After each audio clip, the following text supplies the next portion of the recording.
The periodic table contains all the elements that exist and has developed a lot over the years. In the early 1800s, elements were organized by atomic weight and their physical and chemical properties. Back then, atomic weight was the only measurable data that early scientists could use. This is because protons, neutrons and electrons had not been discovered yet. This led to the creation of early periodic tables where properties kept repeating periodically, hence the term periodic table. But these early periodic tables were incomplete and some of the elements were placed in inappropriate groups.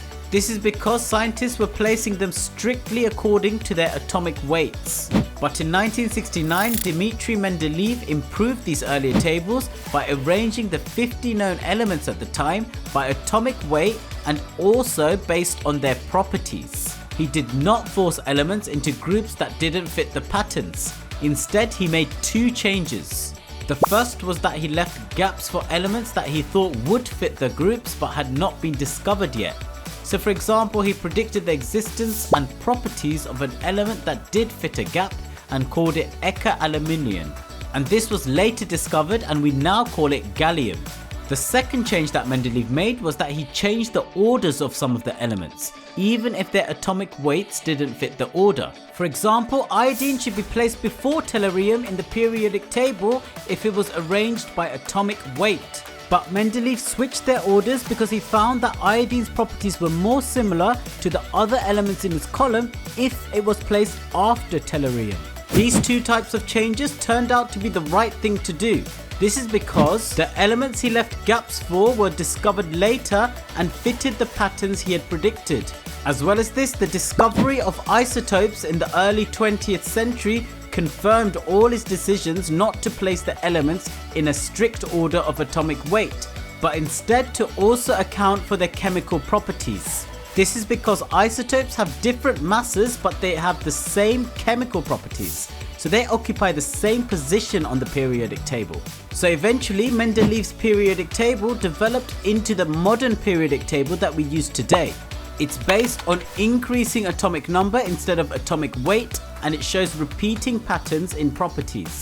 Metals are located on the left and non-metals on the right, and these two are separated with a staircase line. The vertical columns in the periodic table are known as groups, and they correspond to the number of electrons in the outer shell of an atom. And because of this, the elements in the same group have similar chemical properties and react similarly. The horizontal rows, on the other hand, are called periods, and they represent the number of shells that an atom has. Going down the periodic table can allow you to make predictions about other elements in the same group, as there are usually observable trends. If you go down group 1, for example, the elements react similarly with water, but the reactions get more vigorous the further down you go. Okay, now let's try a quiz on this topic. See how many questions you can get right.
If you liked that video and want to see more, remember to subscribe to Flash Revision Lab to get notified every time we release new content.